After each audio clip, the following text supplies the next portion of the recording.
추석 때 집에 다녀오셨습니까? 이 지금 현재 자리에 보니까 집에 다녀오신 분보다는 자녀들이 집에 다녀가신 분들이 훨씬 많으신 것 같습니다. 자녀들이 다녀갔습니까? 예, 그래서 용돈 많이 주고 갔습니까? 예, 아우 막 네 이런 대답이 나오시네요. 예, 저도 이제 양가에 잘 다녀왔습니다.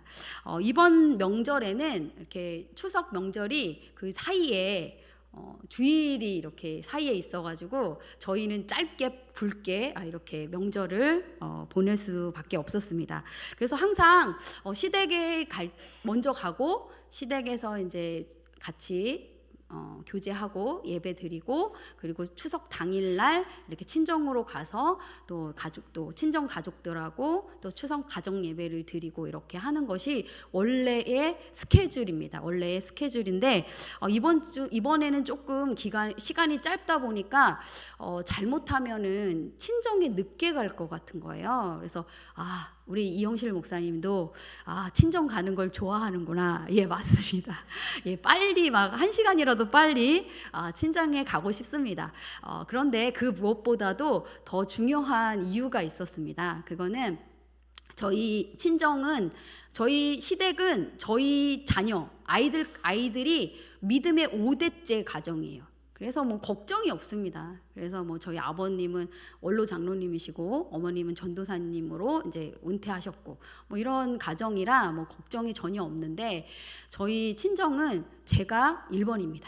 예, 믿음을 가진 게 제가 1번이어서 저희 가족 중에는 믿는 분도 있고 믿지 않는 사람도 있습니다. 그래서 제가 없으면 뭐 예배를 안 드리거나 아니면 원하지 않는 일들이 이렇게 가끔 발생하는 경우가 있어요. 스케줄이 안 맞아서 제가 뭐 늦게 가거나 이렇게 되면 원하지 않게 제사는 드리지 않습니다. 예, 제사는 드리지 않는데 아버지 산소에 가서 술을 뿌린다던가 막 과일을 가져가거나 뭐 이런 음식을 가져가거나 뭐 이런 일들이 발생을 하는 거죠. 그래서 제가 사실은 이 일이 또 발생할 것 같아서 이제 명절 며칠 전부터 기도했습니다. 하나님, 어떻게 가야 이번 추석에도 가족들하고 즐겁게 예배를 드릴 수 있을까요? 그리고 믿지 않는 가족들이 어떻게 하면 예배를 드릴 때 불편하지 않고 자연스럽게 예배를 드릴 수 있을까요? 하나님 인도해 주세요. 그래서 그 누구도 불편하지 않게 자연스럽게 예배 드리게 해주세요 라고 기도를 했습니다. 그렇게 기도를 하니까 마음에 이번에는 친정부터 가야겠다 라는 생각을 먹었습니다. 그래서 가족들하고 친정부터 갔고 친정에 가서 이제 점심 식사를 하고 이제 저희 오빠가 이사를 한 거예요. 그러면서 이제 오빠네 집도 구경을 하러 가자. 그러면서 오빠네 집에 가서 거기서 산소를 가자 이런 얘기들이 이제 막 오가고 있었습니다. 근데 이제 저는 이제 예배를 드리러 간 거잖아요. 그러니까 이제 속으로 어떻게 얘기를 꺼내면 불편하지 않을까. 근데 오빠가 막 가자고 자기 집에 가자고 그러는 거죠. 그래서 제가 아주 자연스럽게 그러지 않아도 산소에 가서 예배를 드리려고 우리 박 목사님이 잘 만들어준 예배 가정 예배서를 준비해 왔다 이렇게 얘기를 했습니다. 그러면 잘 됐다. 거기에 가서 예배를 집을 보고 예배를 드리자. 이렇게 얘기가 된 거예요. 그런데 이제 또 막 슬금슬금 얘기가 나오는 거죠. 뭐 술도 가져가야 되는 거 아니냐, 막 음식도 가야 되는 거 아니냐 이랬는데 제가 아주 부드럽게 안 가져가도 된다. 라고 말을 해주었습니다. 그랬더니 그냥 다들 잘 따라주시는 거예요. 그래서 그 아버지 산소 앞에 쭉 이렇게 일렬로 길게 서가지고 함께 찬송을 부르고 그리고 기도하고 말씀을 제가 전하고 그리고 이제 마지막으로 제가 가족 한 명 한 명을 그 산소 앞에서 이름을 불러가면서 이렇게 기도를 했습니다. 그런데 너무 저만 은혜 받은 걸 수도 있습니다. 근데 그럼에도 불구하고 너무 행복한 거예요. 너무 감사한 거예요. 기도한 대로 너무 자연스럽게 그 자리에서 불평하는 사람이 한 명도 없이 다 막 웃으면서 기쁘게 그 자리를 이렇게 떠나서 집으로 돌아왔습니다. 또 어제 저희가 아주 기쁜 경사의 날이 있어서 어제 결혼식에 다녀왔습니다. 그래서 결혼식에 다녀오는데 한 권사님이 저한테 이런 얘기를 하시는 거예요. 서울이나 이런 데 나왔다가 춘천에 돌아올 때 이렇게 고속도로에 춘천이라고 쓰여져 있으면 기분이 매우 좋아진다고 이렇게 말씀하시는 거예요. 그래서 왜 그렇습니까? 예, 집이 점점 가까워지기 때문에 그런 것입니다. 우리도 한 살 한 살 나이를 먹으면 이게 주름도 생기고 막 이거 어떡하나 흰머리도 생기고 막 이렇게 걱정을 하잖아요. 그런데 한 살 한 살 먹으면 아주 좋은 것이 있습니다. 그게 무엇이냐면 하나님의 집이 점점 더 가까워지는 거예요. 아멘. 네. 우리는 무엇을 소망하며 살아가는 사람들입니까?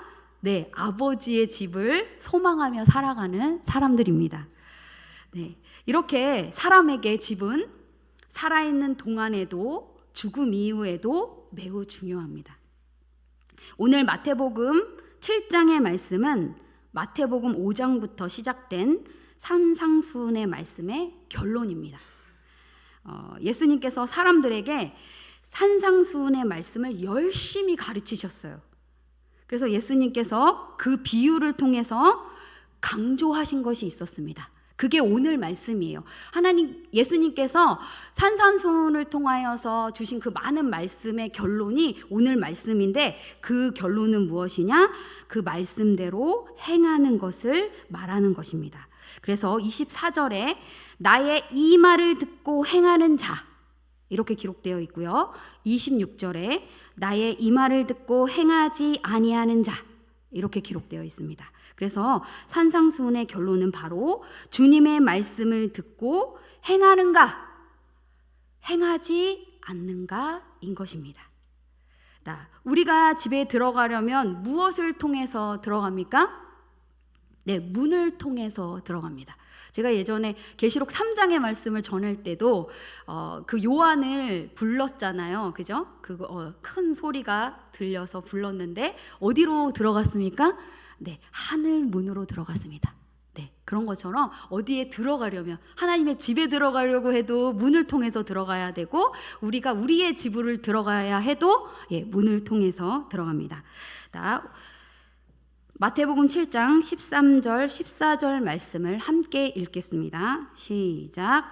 좁은 문으로 들어가라. 멸망으로 인도하는 문은 크고 그 길이 넓어 그리로 들어가는 자가 많고 생명으로 인도하는 문은 좁고 길이 협적하여 찾는 자가 적음이라. 네, 지금 읽은 말씀에는 두 개의 문이 나옵니다.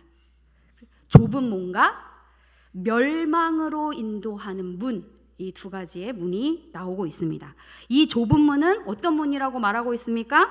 생명으로 인도하는 문입니다. 이 좁은 문으로 들어가라는 것은 쉽고 편안한 삶을 말하는 것이 아닙니다. 그 좁은 문은 하나님 말씀에 그대로 순종하는 삶이어서 매우 좁고 매우 협적한 길이며 누구나 갈 수 없는 어려운 길입니다. 그래서 찾는 사람들이 어떻다고 기록되어 있습니까? 적다고 기록되어져 있습니다. 그런데 교회 다니는 사람 어떻습니까? 많습니까? 적습니까? 많습니다. 점점 다음 세대들은 준다고 하지만 그래도 아직까지는 교회 다니시는 분들, 믿음 생활 하시는 분들이 많이 있습니다. 그런데 성경에는 좁은 문으로 들어가는 사람들이 뭐라고 기록되어 있습니까? 적다고 말하고 있는 것입니다. 예수님께서 이렇게 우리에게 좁은 문으로 들어가라고 말씀하시고 반면에 멸망으로 인도하는 문에 대해서 기록하고 계시는 거예요. 그 문은 크고 그 길이 넓고 편안해서 그리로 들어가는 사람이 많다고 말하고 있습니다. 예수님께서 우리에게 어떻게 행하라고 말씀하고 계신 거예요? 네, 힘들고 어려운 좁은 문으로 들어가라고 하시는 겁니다. 네, 지금 오늘 7장의 말씀이 산상수훈의 결론의 말씀이라고 말씀드렸습니다. 많은 말씀을 전하셨어요. 그런데 이 많은 사람들이 이 말씀을 듣고 돌아가서 다 잊어버리고 아무것도 하지 않으면 안 되겠으니까 예수님께서 어떻게 하시는 거예요? 지금 들은 말씀대로 행하라 라고 말씀해 주시는 것입니다. 그런데 솔직히 좁은 문으로 들어가고 싶으십니까? 저도 아닙니다. 저도 넓고 편안하고 어려움이 없는 삶을 살고 싶습니다. 그리고 그뿐만 아니라 내 자식들도 부족함도 없고 평탄하고 어려움이 없이 살기를 아주 바랍니다. 그러나 예수님께서는 믿음의 길은 어렵고 좁고 힘들다고 말씀하시는 겁니다. 이 길이 아니고서는 하나님 집에 들어갈 수 없습니다. 오늘 말씀 15절 16절 말씀을 제가 읽도록 하겠습니다. 거짓 선지자들을 삼가라. 양의 옷을 입고 너희에게 나아오나 속에는 노략질하는 일이라. 그들의 열매로 그들을 알지니 가시나무에서 포도를 또는 엉겅퀴에서 무화과를 따겠느냐. 네. 여기에서도 15절부터 보시면 두 종류의 선지자가 나옵니다. 네. 좀 전에는 두 종류의 문이 나왔습니다. 여기에는 두 종류의 선지자가 나오고 있습니다.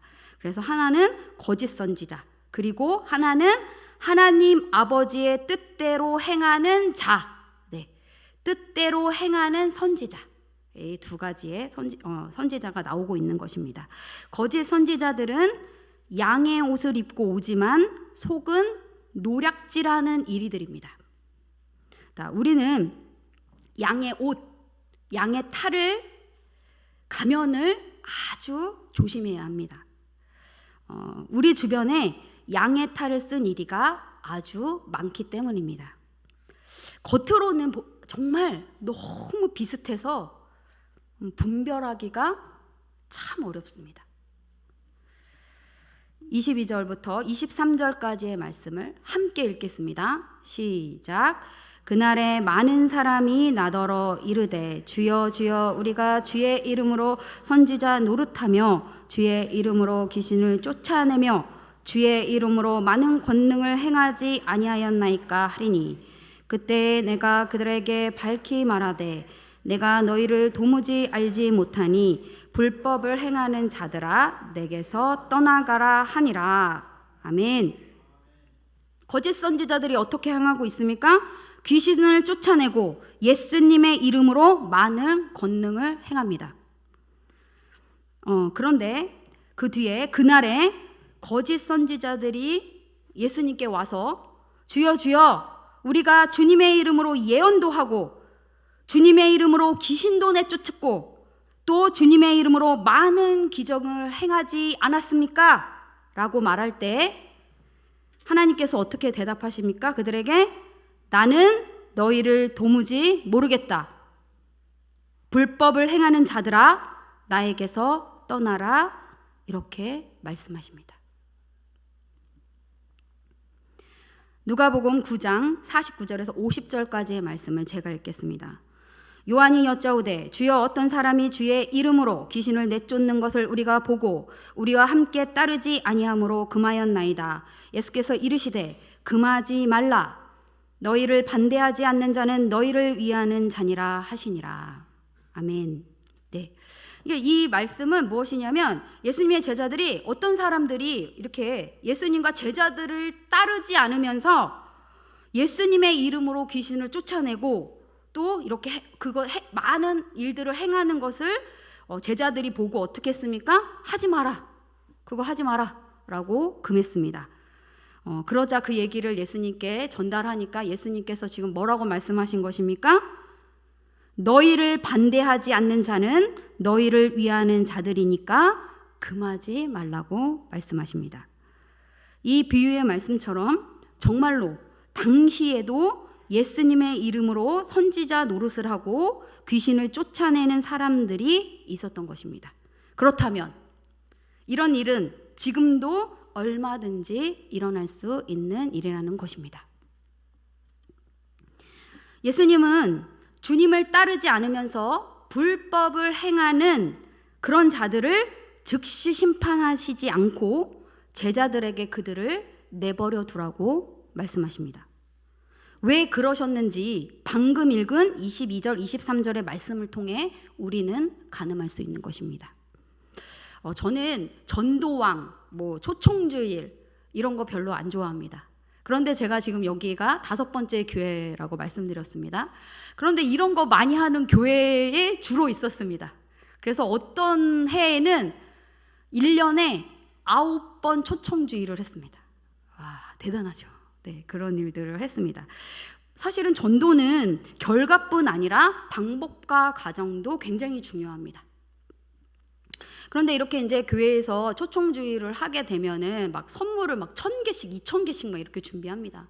그래서 많은 사람들이 다녀가요. 막 버스로 막 할머니, 할아버지 그리고 개인이 아는 사람들 막 이렇게 해서 막 100명씩 막 그래서 막 그게 1000명 단위가 되어지는 그런 일들이 일어나죠. 그래서 많은 분들이 교회에 오게 됩니다. 그래서 이제 선물을 이렇게 막 나눠드려요. 오셔서 이제 감사하다고 선물을 나눠드리면 이렇게 박스를 다 까십니다. 까신 다음에 가방에 막 다 집어넣어요. 그리고 가방을 이렇게 닫고 다시 줄을 서세요. 그러면서 어떻게 나 안 받았다고, 못 받았다고 막 이러면서 또 오십니다. 그러면 이제 또 알고는 있지만 또 선물을 드리고 그렇게 합니다. 그리고 또 그게 이제 약간 유행처럼 그랬기 때문에 막 이 교회에서 초청주의라고 저 교회에서 초청주의라고 막 이런다고요. 그러면 이분들은 어떻게 해요? 그 계절에 순회합니다. 그래서 이 교회는 이 선물을 주더라, 저 교회는 저 선물을 주더라. 그리고 언제쯤 초청주의를 하고 있는지도 날짜도 잘 알고 있습니다. 그래서 이제 이분들은 이제 그럴 때마다만 이제 교회를 오시는 분인 거죠. 분명 전도는 과정과 방법, 결과도 하나님이 기뻐하시는 것으로 되어야 합니다. 그러나 제가 조금 생각이 바뀌는 그런 일들이 있었는데 그것이 무엇이냐면 이제 여러 교회를 사역하면서 이제 믿음이 좋은 성도들을 이제 만나게 되는 거예요. 그럼 이 성도님들한테 이제 제가 신방하면서 묻겠죠. 어떻게 예수님을 믿게 됐습니까? 라고 묻습니다. 그런데 몇몇 분이 이런 아까 말씀드린 그런 초청주일에 초대돼가지고 와서 복음을 듣고 예수님을 만나서 구원받은 거예요. 제가 그 고백을 들으면서 하나님께서는 이런 방법을 통하여서도 구원할 자를 구원하시는구나 라는 것을 깨닫게 되었습니다. 저는 이 경험을 통해서 왜 예수님께서 우리와 함께 하지 않지만 예수님의 이름으로 행하는 자들을 금하지 말고 너희를 반대하는 자는 너희를 위하는 자라고 하셨는지 조금 알게 되었습니다. 좀 이해되지 않는 말씀이잖아요. 예수님도 똑같이 그거 금하게 해라, 하지 못하도록 말려라 이렇게 하셔야 될 것 같은데 왜 그렇게 하지 않으셨는지를 알 수 있는 것이죠. 그러나 이렇게 예수님을 따르지 않으면서 주의 이름으로 불법을 행하는 사람들은 심판날에 예수님께서 도무지 내가 너를 알지 못한다는 불심판을 받게 됩니다. 예외가 없습니다. 불심판은 다 받게 되어 있는 것입니다. 거짓 선지자들을 어떻게 분별할 수 있습니까? 영적 분별력이 있어야 가능합니다. 그리고 오늘 성경에도 기록되어 있는데 시간이 좀 걸리겠지만 우리는 그들의 열매로 그들을 알 수 있습니다. 가시나무에서 포도를, 엉겅퀴에서 무화과를 딸 수 없습니다. 가시나무에서는 뭐가 날까요? 가시가. 엉겅퀴에서는 뭐가 날까요? 엉겅퀴가 납니다. 좋은 나무는 좋은 열매를 맺고 나쁜 나무는 어떻게 해요? 나쁜 열매를 맺습니다. 그러면 좋은 나무는 그럼 결국에는 이 말씀은 무엇이냐? 좋은 나무가 좋은 열매를 맺는 거예요. 그러면 하나님께서 우리 예수님께서 이 말씀을 주시는 것은 좋은 나무가 되라고 말씀하시는 것입니다. 그래서 그러면 이런 좋은 나무가 어떻게 되는 것입니까?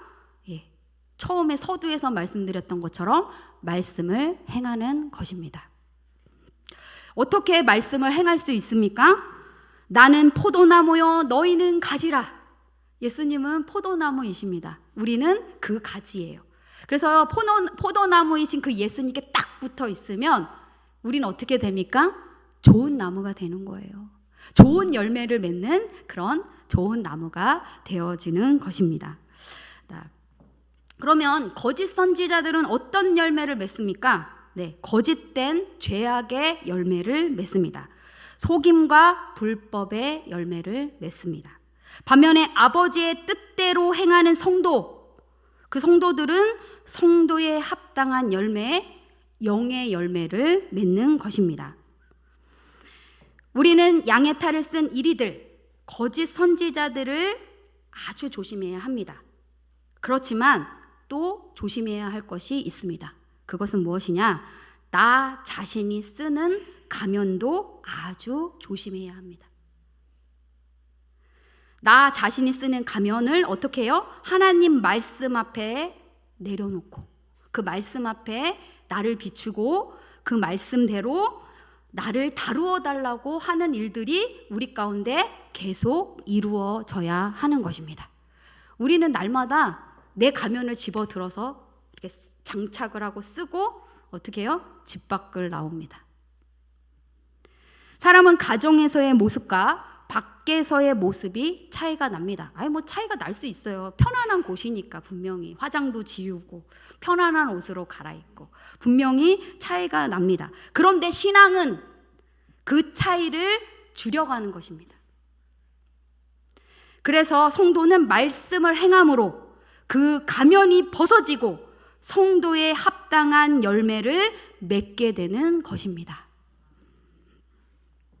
그리고 결국에 그날에 심판날에 좋은 열매를 맺지 않는 나무는 찍어서 불 속에 던져지게 됩니다. 이게 바로 불심판이에요. 불심판. 그리고 주여 주여 하는 사람이라고 해서 다 하나님의 집에 들어가는 것이 아니고 하늘에 계신 아버지의 뜻대로 행하는 사람이라야 들어가게 됩니다. 우리 24절과 25절까지의 말씀을 함께 읽겠습니다. 그러므로 누구든지 나의 이 말을 듣고 행하는 자는 그 집을 반석 위에 지은 지혜로운 사람 같으니 비가 내리고 창수가 나고 바람이 불어 그 집에 부딪히되 무너지지 아니하나니 이는 주추를 반석 위에 놓은 까닭이요. 네. 24절부터 성경을 보시면 또 두 종류의 집이 나오고 있습니다. 네. 그 집을 반석 위에 지은 지혜로운 사람 이렇게 나오고요. 또 그 집을 모래 위에 지은 어리석은 사람 이렇게 두 사람이 나오고 있습니다. 우리는 이것만 봐도 얼마나 다른 결과를 얻게 될 것인지 알 수 있습니다. 반석 위에 집을 짓는 것은 어렵고 힘든 일이지만 지을 수 있으면 어떻게 됩니까? 아주 튼튼합니다. 그래서 제가 말씀을 준비하면서 정말 반석 위에 지은 집이 있을까 하고 이렇게 네이버에 검색을 해봤더니 바위 위에 돌 위에 이렇게 지은 집들이 있더라고요. 그래서 바위에 그 물결을 살리고 그 무늬를 살려서 아주 조화롭게 해서 막 정말 예쁜 집들을 지어놓은 것들을 봤습니다. 아주 튼튼하다고 합니다. 네. 이렇게 힘든 과정을 거쳐서 반석 위에 집을 짓지만 웬만한 충격과 그런 어려움에도 어떻게 해요? 튼튼하게 버틸 수 있는 집이 되는 것입니다. 반면에 모래 위에 집을 짓는 것은 아주 쉽고 편안하지만 매우 부실합니다. 반석 위에 집을 짓는 사람은 말씀을 듣고 행하는 지혜로운 사람입니다. 비가 내리고 홍수가 나고 바람이 불어서 그 집에 들이쳐도 무너지지 않습니다. 왜요? 반석이신 예수님이 지은 집이기 때문에 절대 무너지지 않는 것입니다. 아멘. 반석 위에 집을 짓는다는 것은 하나님 말씀을 듣는 것이에요. 그 말씀을 두렵고 떨리는 마음으로 받았다면 어떻게 합니까? 행하게 됩니다. 말씀을 행하지 않는 것은 듣지 않는 것입니다. 우리가 하나님에 대한 경외심과 두려움이 있다면 듣고 행해야 하는 것입니다. 사람과의 관계에서도 어떤 사람에게 이제 여러 번 이렇게 얘기하는 거죠. 한 번 말하고, 두 번 말하고, 세 번 말하고. 그랬는데도 그것을 행하지 않고 변화되지도 않으면 그것을 말한 사람을 그 상대방이 어떻게 한 거예요? 무시한 거예요. 그리고 말을 안 듣는 겁니다. 그렇다면 이렇게 사람 관계에서도 그런데 하나님도 우리에게 여러 번 말씀하시잖아요. 성경 말씀을 통해서 자주 여러 번 말씀하시잖아요. 그런데 우리가 그것을 행하지 않는다면 그것은 안 듣는 겁니다. 진심으로 말씀을 들었다면 그것은 행동으로 나타나고 완벽하지 않지만 변화로 이어지는 것입니다.